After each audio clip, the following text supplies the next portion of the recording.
Rakesh educator institute YouTube channel. आज हम कुछ पॉलिटी के कुछ पर्सन लेके या फिर बोल सकते हैं कुछ पॉइंट्स लेकर के हम प्रस्तुत हुए हैं, जो कि काफ़ी इम्पोर्टेंट पॉइंट्स हैं।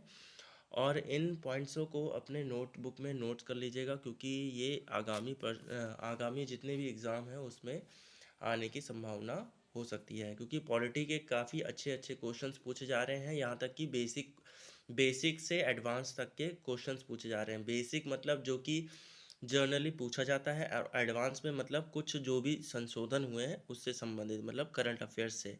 ठीक है ना। तो आइए हम कुछ बेसिक प्रश्न हैं ये जो काफ़ी ज़्यादा वनडे एग्ज़ाम में पूछे जाते हैं। तो पहला हमारा पॉइंट है, भारतीय संविधान में भारतीय संविधान की जो रचना में किसने सर्वाधिक गंभीर प्रभाव छोड़ा। किसने छोड़ा था? भारतीय भारत सरकार अधिनियम 1935 में। ठीक है ना। जो भारतीय संविधान की जब भारतीय संविधान की जब रचना हो रही थी, तो उस पे गंभीर प्रभाव जो पड़ा था वो किसके द्वारा पड़ा था? वो उस अधिनियम के द्वारा जो भारत सरकार अधिनियम 1935 में आया था, उसका काफ़ी प्रभाव पड़ा था। इससे संबंधित जो मेन पॉइंट्स हैं वो ये है, भारत का जो वर्तमान संविधान है, ठीक है ना, उस समय जब निर्माण हो रहा था वो तो चलो ठीक है, उसका काफ़ी प्रभाव पड़ा था, है ना। लेकिन जो अभी वर्तमान संविधान है, मतलब कई ढेर सारे संशोधन हो चुके हैं तब, है ना। अभी वर्तमान में जो है उसका जो ढांचा है, मतलब संविधान का, बहुत कुछ 1935 के अधिनियम पर आधारित है। ठीक है ना। तो इस वजह से जो गंभीर प्रभाव पड़ा है वो किसका हिसाब से पड़ा है? भारत सरकार अधिनियम 1935 में। ठीक है ना। काफ़ी इंपॉर्टेंट पॉइंट है। अगला पॉइंट है हमारा, भारत की जो संविधान है, एक सेकेंड, इसको थोड़ा सा एडजस्ट कर लें। हाँ, ठीक है। तो भारत के संविधान सभा गठित करने का आधार, देखो, भारत की जो संविधान सभा है वो गठित, अभी इससे पहले था संविधान, लेकिन यहाँ क्या है? संविधान सभा, जहाँ पे एक मतलब कि एक एक हॉल होगा जिसमें वो मीटिंग होगी, है ना। उसको उसको क्या बोला गया है? सभा, है ना। तो भारतीय संविधान जो भारत की संविधान सभा है उसका गठन करने का आधार, है ना, गठन करने का आधार क्या था? Cabinet mission plan. ठीक है ना। 1946 में, ये याद कर लेना डेट, 1946 में कैबिनेट मिशन के द्वारा ये इसका आधार था। किसका? भारत की सरकार, भारत के संविधान का गठित करने का जो आधार था। ठीक है ना। अगला पॉइंट है हमारा, भारत के भारत के संविधान भारत के संविधान सभा का संवैधानिक सलाहकार, है ना। अब देखो, कोई ना कोई आपको जैसे राय देता है ना। उसी तरीके से संविधान सभा का जब निर्माण हो रहा था तो कोई ना कोई सलाह देने वाला चाहिए था। तो वो सलाहकार कौन था उस समय जो भारत संविधान का निर्माण हो रहा था? ठीक है ना। ठीक है। भारत के संविधान सभा का संवैधानिक सलाहकार, मतलब संविधान सभा मतलब जो मीटिंग थी, है ना, जो मतलब कि वहाँ पे जो मेंबर थे उसमें से एक सलाहकार जो थे, मतलब सलाहकार के रूप में किसको रखा गया था? वो थे कौन थे? वो थे सर बी एन राव। ठीक है ना। सन बी एन राव, काफ़ी इंपॉर्टेंट पॉइंट है। ठीक है। सलाहकार, जो संवैधानिक सलाहकार हैं वो सर बी एन राव हैं। ठीक है ना। संवैधानिक सलाहकार मतलब जो संविधान में जब निर्माण हो रहा था तो उसमें सलाह देने का जो कार्य कर रहे थे वो बी एन राव द्वारा ही दिया जा रहा था। ठीक है ना। अगला पॉइंट है हमारा, स्वतंत्र भारत की लोकसभा का पहला अध्यक्ष। ठीक है ना।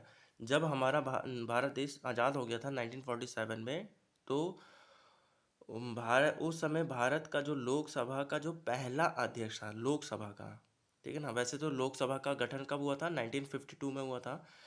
लेकिन यहाँ पे पहले भी, मतलब कि स्वतंत्रता के बाद जो था उस समय, मतलब 1947 के बाद जो पहला अध्यक्ष हुआ था लोकसभा का, है ना। और मैंने बताया लोकसभा का गठन कब हुआ था, 1952 में, ठीक है ना। तो पहला अध्यक्ष कौन था, जेवी मावलंकर। बहुत इंपॉर्टेंट पॉइंट है, ठीक है ना, रट लेना, उसको नोट कर लेना। अगला पॉइंट है हमारा, भारत का पहला उप प्रधानमंत्री। अब देखो उप प्रधानमंत्री वाला पोस्ट तो रहता नहीं है वैसे, ठीक है ना, पहले हुआ करता था। उप प्रधानमंत्री सरदार वल्लभ भाई पटेल थे, ठीक है ना। आगे देखें, आगे कुछ और इम्पोर्टेंट पॉइंट्स हैं जो कि काफ़ी इम्पोर्टेंट हैं। भारत संविधान अपनाया गया, ठीक है ना, भारतीय संविधान अपनाया गया था कब, 26 नवंबर 1949। अब देखो तुम लोगों को याद आ रहा होगा कि 26 जनवरी 1950 को अपनाया गया था ना, ऐसा नहीं है, वो लागू हुआ था। 26 जनवरी 1950 को लागू हुआ था। अपनाया कब गया था, 26 नवंबर 1949 को। कब, 1949 को, ठीक है ना। तो ये बहुत ही इंपॉर्टेंट पॉइंट है, 1949 को अपनाया गया था, वो भी 26 नवंबर में। 26 जनवरी मत याद रखना, ठीक है ना। ऐसा क्यों, देखो अपनाया इसलिए गया था उस दिन, क्योंकि उसी दिन वो लास्ट मीटिंग हुई थी जब हमारा संविधान निर्माण होकर तैयार हुआ था। वो लास्ट मीटिंग थी 26 नवंबर को, और उसी दिन क्या हुआ था, 1949 को वो अपना लिया गया था, ठीक है ना। तो ये काफ़ी इम्पोर्टेंट पॉइंट है। और इसी से संबंधित कुछ और पॉइंट्स हम डिस्कस कर लें। जैसे अब अपनाते समय, जब ये अपनाया जा रहा था उस समय जो अनुच्छेद थे हमारे संविधान के, संविधान को कई पार्ट में भाग में और अनुसूची में बांटा गया था, ठीक है। अब जैसे कि कोई भी किताब होती है तो उसमें चैप्टर होते हैं, चैप्टर में कई भाग होते हैं, कई, ठीक है ना, कई वर्ग में उनको हम चैप्टर को देखते हैं कि किस अलग अलग तरीके से बांटा है, वो हमें इंडेक्स में दिखाई देता है ना। तो इसी प्रकार से यहाँ पे क्या है, कई तरह के अनुच्छेद थे और अनुसूचियाँ थी और भाग थे, ठीक है ना। तो हमारे शुरुआत में जब संविधान निर्माण हुआ था तो 395 हमारे कितने थे, 395 हमारे अनुच्छेद थे, 8 अनुसूचियाँ थी और 22 भाग थे। लेकिन वर्तमान समय में क्या है, 450 से ऊपर, है ना, 450 प्लस अनुच्छेद हो गए हैं, 12 अनुसूचियाँ और 25 भाग हो गए हैं। अब ये 25 वैसे 22 भाग ही हैं, लेकिन 25 भाग इसलिए बना दिए गए हैं, बताया गया है कि मतलब कई भाग में अलग से जोड़ा गया है, लेकिन ये असल में होता है 22 भाग हैं, लेकिन उसमें अलग से मतलब जोड़ा गया है, ठीक है ना। जैसे कि कोई भी संशोधन होता है तो मतलब वो अलग से आर्टिकल और अलग से वो चीज़ें नहीं बनाई जाती हैं, लेकिन उसी में अलग से ही मतलब उसी में ही जोड़ दिया जाता है, का खा गा करके, है ना, या ABCD करके। तो अगला पॉइंट देखते हैं। अगला पॉइंट है, भारत के पहले राष्ट्रपति के रूप में डॉक्टर राजेंद्र प्रसाद का चुनाव किया गया था। ये किसके द्वारा चुना गया था, संविधान सभा द्वारा, ठीक है ना। अब राष्ट्रपति का चुनाव संविधान सभा द्वारा नहीं चुना जाता है, ठीक है ना। पहले राष्ट्रपति थे, तो इसलिए उस समय कोई रूल एंड रेगुलेशन और कुछ सही तरीके से कोई व्यवस्था नहीं थी, तो संविधान सभा द्वारा ही चुना गया था, ठीक है ना। तो अगला अगला हमारा पॉइंट होगा, भारतीय संविधान सभा का अध्यक्ष, ठीक है, भारतीय संविधान सभा का अध्यक्ष। अब संविधान सभा तो बन गया जैसे, लेकिन उसका अध्यक्ष भी तो होना चाहिए, उसको चलाने वाला भी तो होना चाहिए, उसको देख रेख करने वाला भी तो होना चाहिए, लीडर करने वाला होना चाहिए ना। तो उसका अस्थाई और फिर उसके बाद स्थाई दोनों हम पढ़ेंगे। अस्थाई अध्यक्ष कौन थे, सच्चिदानंद सिन्हा। काफ़ी इंपॉर्टेंट पॉइंट है, क्या है, सच्चिदानंद सिन्हा, ठीक है ना। अस्थाई अध्यक्ष सच्चिदानंद सिन्हा और स्थाई अध्यक्ष राजेंद्र प्रसाद। अस्थाई और स्थाई मतलब क्या होता है, देखो जब ये संविधान सभा निर्माण हो गया था तो अब भाई अचानक से कैसे मतलब किसी को ला करके वहाँ पे मतलब वो कर देते, स्थाई मतलब स्थाई अध्यक्ष बना देते। तो टेम्प्ररी बेस पे उन्होंने क्या किया, सच्चिदानंद को एक अस्थाई अध्यक्ष के रूप में चुना गया 9 दिसंबर 1946 को। और 2 दिन बाद मतलब 11 दिसंबर 1946 को राजेंद्र प्रसाद को स्थाई अध्यक्ष के रूप में चुना गया, ठीक है ना। दोनों चीज़ें, ये दोनों फैक्ट याद करने हैं आपको। अगला पॉइंट है हमारा हमारा राष्ट्रीय गान, ठीक है ना।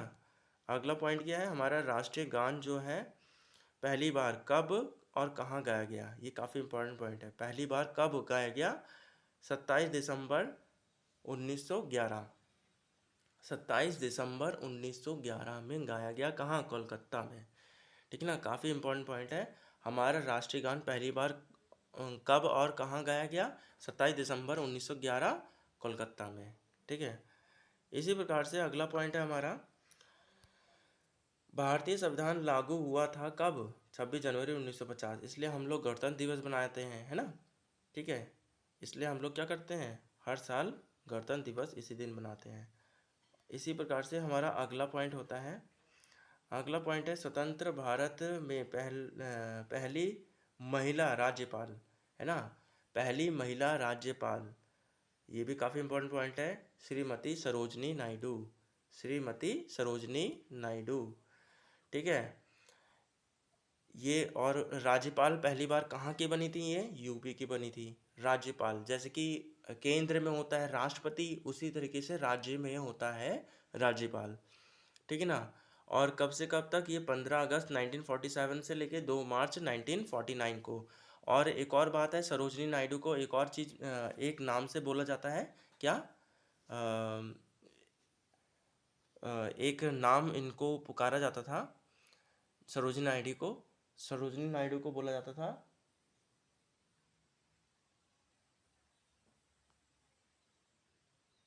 सरोजनी नायडू को बोला जाता है नाइटिंगेल ऑफ इंडिया, जो कि यूपी के राज्यपाल हैं ना।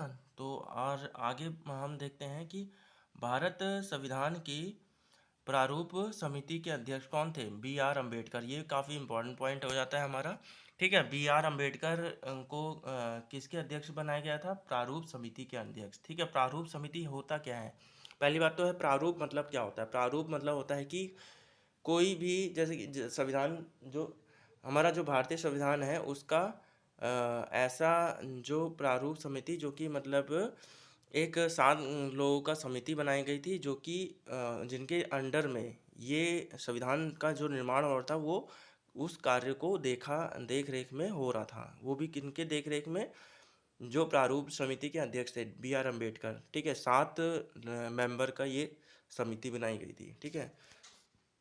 अगला हमारा पॉइंट है, अगला हमारा पॉइंट है, भारत में दल रहित लोकतंत्र का प्रस्ताव किसने रखा था। दल रहित मतलब कोई भी पार्टी का नहीं था, मतलब जयप्रकाश नारायण, है ना। ये पहले ऐसे दल रहित लोकतांत्रिक लोकतंत्र के प्रस्तावना रखा था इन्होंने, ठीक है ना। मतलब जो जयप्रकाश नारायण थे वो किसी भी दल से नहीं थे, ठीक है ना। ये ऐसे पहले व्यक्ति थे, ठीक है। और अगला पॉइंट है हमारा, अगला पॉइंट है हमारा, एक सेकेंड, हाँ, डॉक्टर बी आर अम्बेडकर ने संविधान का हृदय और आत्मा किसे कहा था, हृदय और आत्मा, ठीक है ना। किसको कहा था, संविधान उपचार का अधिकार, ये, और ये किस में बता रखा है, आर्टिकल 32, आर्टिकल किस में, 32 में, आर्टिकल 32 में, आर्टिकल मतलब अनुच्छेद 32 में बोल रखा है संविधान उपचारों का अधिकार, ठीक है ना। मतलब संशोधन, कोई भी कानून है, नया लाना है या पुराना जो भी कानून है जो कि लोगों को जैसे कि लोगों के लिए सही नहीं है, ठीक है ना। किसी जाति या धर्म के लोगों को कोई शोषण हो रहा है, या कोई भी मतलब कि पुराना कानून जो कि सही नहीं है समाज के लिए, ठीक है ना। तो उसका उसके हिसाब से वो संविधान में संशोधन किया जाता है, या फिर कोई नया कानून लाया जाता है। तो उसमें हम नया कुछ जोड़ सकते हैं या फिर हटा सकते हैं पुराना। तो यही है संविधान उपचार का अधिकार, ठीक है ना। ये मौलिक अधिकार में ही आता है, आर्टिकल 32, ठीक है ना। तो ये बी आर अम्बेडकर, इसी को क्या कहा गया, हृदय और आत्मा, ठीक है ना, संविधान का। तो अगला पॉइंट है हमारा, संविधान के जो अगला पॉइंट है, संविधान के उद्घाटन के लिए 26 जनवरी को चुना गया, क्यों चुना गया, क्यों चुना गया? क्योंकि कांग्रेस ने इसे 1930 में संवैधानिकता दिवस के रूप में, स्वाधीनता दिवस के रूप में मनाया गया था, है ना। 1930 में कांग्रेस ने पहले ही स्वाधीनता दिवस के रूप में मनाने लगे थे। तो इसी वजह से उन्होंने क्या 1930 में ही 19 मनाने लगे थे, इसलिए 26 जनवरी को उन्होंने संविधान का उद्घाटन के लिए 26 जनवरी को ही रखा। इसलिए 26 जनवरी 1950 से को लागू किया, मतलब कि लागू नहीं, मतलब हाँ, जो संविधान है वो लागू किया गया, और उसी दिन इसलिए गणतंत्र दिवस मनाया जाता है। ठीक है, इसलिए ये 1930 से जो स्वाधीनता दिवस मनाने की कोशिश की गई, इसीलिए 26 जनवरी को हम गणतंत्र दिवस के रूप में मनाते हैं। अगला पॉइंट है हमारा, भारत के प्रथम केंद्रीय विधानसभा का गठन कब हुआ था? 1920 में। काफ़ी इंपॉर्टेंट पॉइंट है। अगला पॉइंट है, संविधान सभा ने राष्ट्रीय गान कब अपनाया था? राष्ट्रीय गान काफ़ी इंपॉर्टेंट पॉइंट है, 24 जनवरी 1950 को। कब? 24 जनवरी 1950 को। 26 जनवरी 1950 को हमारा जो संविधान है वो लागू हुआ था, और जिसको हम गणतंत्र दिवस के रूप में जानते हैं। उसी के 2 दिन पहले, ठीक है, उसी के 2 दिन पहले राष्ट्रीय गान अपनाया गया, ठीक है ना। और एक और पॉइंट है, 24 जनवरी 1950 को ही, ठीक है, 24 जनवरी 1950 को ही डॉक्टर राजेंद्र प्रसाद को क्या राष्ट्रपति के पद पर रखा गया, ठीक है ना। अगला पॉइंट है हमारा, संविधान सभा ने, है ना, संविधान सभा ने भारतीय राष्ट्रीय ध्वज अपनाया गया। ठीक है, अभी तो राष्ट्रीय गान की बात की, अब राष्ट्रीय ध्वज की बात की करेंगे। कब अपनाया गया? 22 जुलाई 1947 को। 22 जुलाई 1947 को भारतीय राष्ट्रीय ध्वज को अपनाया गया, ठीक है ना। और ध्वज से संबंधित एक और फैक्ट बता दें कि ये, आई थिंक ये कोलकाता में अपनाया गया था इसको, है ना। ठीक है ना।